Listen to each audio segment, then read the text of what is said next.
It's 6 o'clock.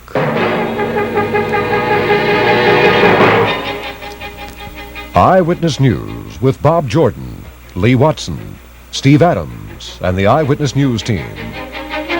Hi, everybody. Here's what's happening today. Across America, voters are turning out in record numbers to select a president, a new Congress, 33 new senators, 14 governors, and they're turning out, of course, to decide the fate of thousands of local races and state issues as well. We'll be here all evening to bring you what we think will be the most up-to-date election returns available in Central Florida. As in the past, we'll be relying on our correspondents in 10 Central Florida counties. In addition to our own staff of reporters, we will be bringing you returns from NES, the News Election Service. That combination should again provide you with the best election return coverage available anywhere this evening. The focus of today's election nationwide, of course, is on the race between Jimmy Carter and President Ford. Both were up early today to cast their ballots. Carter in Plains, Georgia, the president in Grand Rapids, Michigan. Alan Jeffries has a report. Jimmy Carter flashed his familiar smile when he arrived at the small polling center in Plains. "I feel confident," Carter said. "I think we've adequately presented myself to the American people, and I'm perfectly willing to abide by their judgment." Carter took a full 5 minutes to vote. When asked who he voted for, Carter grinned and replied, "For Walter Mondale and his running mate." The president and Betty Ford were up with dawn. There was a morning motorcade from the hotel to the elementary school in the president's home district of Grand Rapids, where the two voted. Mr. Ford seemed optimistic but relaxed. "I feel very good," he told reporters. "November 2nd is going to be a good day."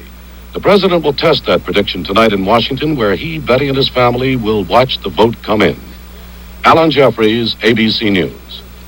With the Ford-Carter race so close this year, there's a fear that the Electoral College might go against the grain of the American voter.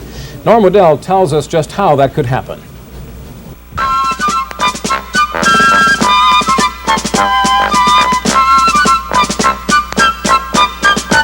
The Founding Fathers came up with the idea for an electoral college. Some say the framers of the Constitution didn't think the general public was smart enough to handle it.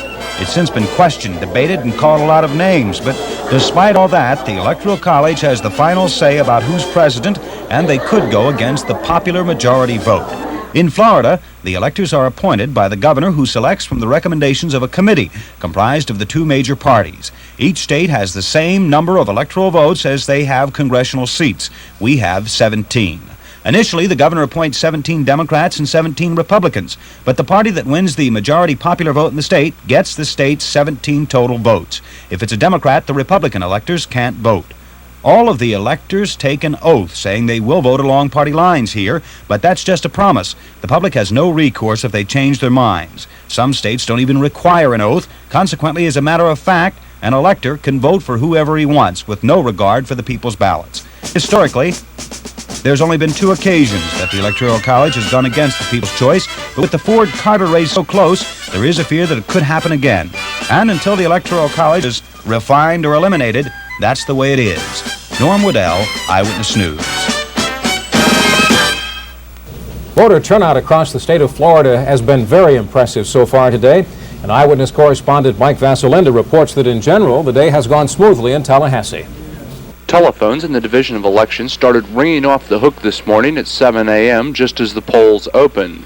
Election Supervisor Mary Singleton says that things are going smoothly despite some small problems. Then we're in the process now of calling the supervisors of elections to see what the voter turnout looks like, and hopefully by tonight we will have outvoted ourselves in Florida. What about people who purged from the books? We have a lot of problems today with those kind of people, those that have not voted in the last couple of years but were purged from the books and they don't understand. Of course, they think they can vote and they can't. Are you having some problems with the television networks around Florida? They went in this morning to the poll, and of course they're prohibited from doing so. We had even issued an official opinion saying that they couldn't, but I think that's been resolved now. The Division of Elections has spent 6 months getting ready for today's election, but their job does not end today. The votes must be counted, the votes must be certified, and at least a half a dozen candidates who have been charged with elections law violations will have their cases heard next week. In Tallahassee, Mike Vasalinda, Eyewitness News. Predictions of voter apathy fell by the wayside today as Americans turned out in mass numbers to cast their ballots. It's estimated that at least 75% of Florida's eligible voters will make the trip to the polls before the day is out. And here in Orange County, the figures could be even higher than that.